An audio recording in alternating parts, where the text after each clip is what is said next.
Hi, I'm Alyssa Harris, and I'm here to show you that the history of black music is the story of America.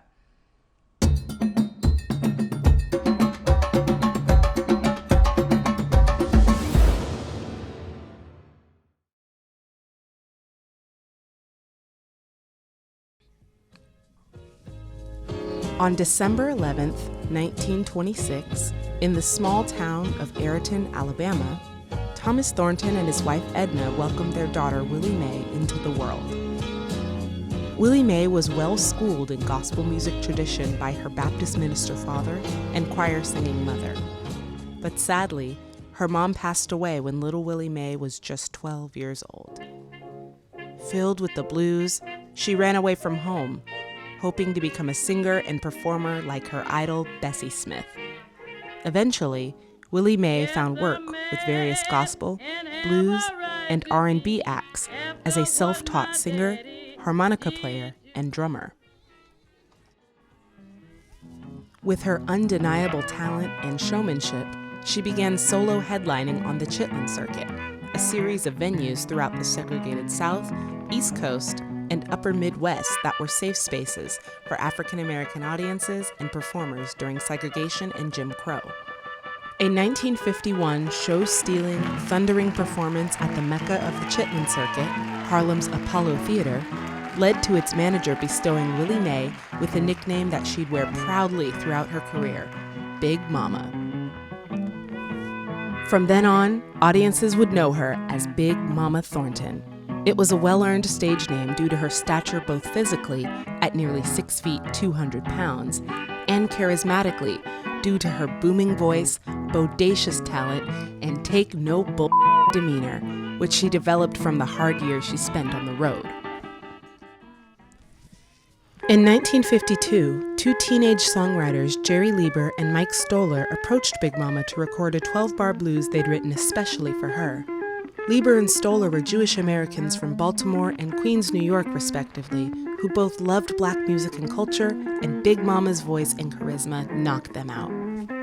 They wrote Hound Dog, an innuendo-filled song about a woman ridding herself of a trifling gigolo for her.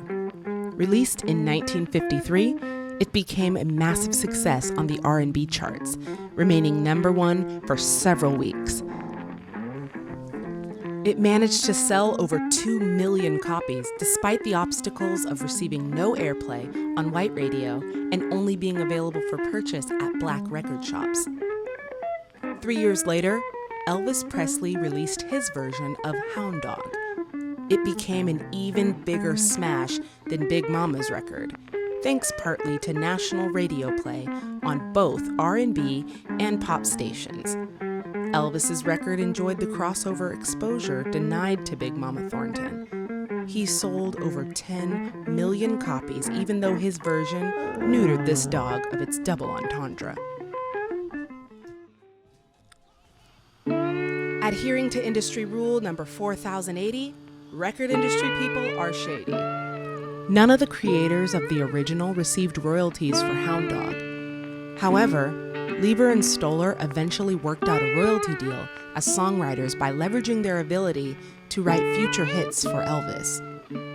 But unfortunately, like most African American performers of her day, Big Mama wasn't given royalties from the multi-million selling hit and was paid only a flat fee of $500.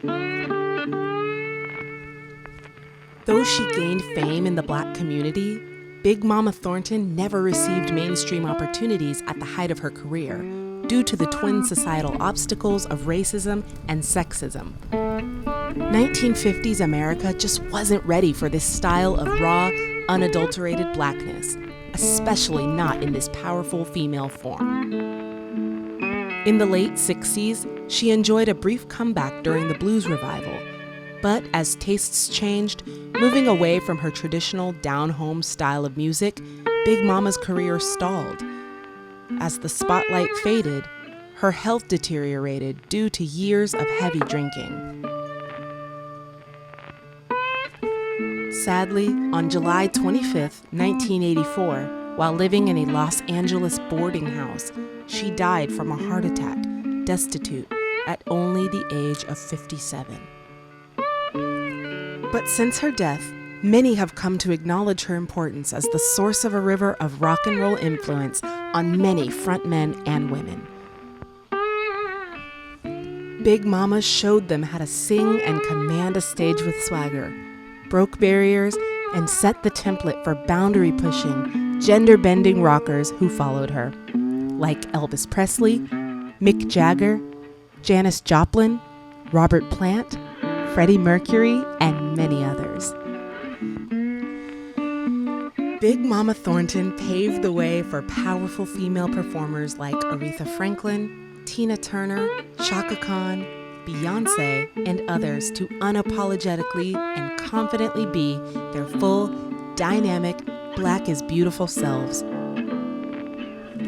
In 1984, the same year she passed away, Willie Mae Big Mama Thornton was inducted into the Blues Foundation Hall of Fame. But the Rock and Roll Hall of Fame gatekeepers have excluded Big Mama from induction, only including Hound Dog and a self-penned tune of hers, Ball and Chain, to their list of 500 early influence songs. However, regardless of whether the Rock and Roll Hall of Fame recognizes it or not, her influence and legacy continue. But if you want to show the Hall Big Mama deserves to be alongside those she influenced and inspired, please consider signing the Change.org petition in this video's description to add your voice to those calling for Big Mama's induction into the Rock and Roll Hall of Fame. If you want to learn more about African American music's importance to American and world culture, please check out our 2023 Webby Award honoree website at blackmusicproject.com. And remember to visit shop.blackmusicproject.com to purchase our original artwork and apparel dedicated to Black music's beauty, power, and creativity.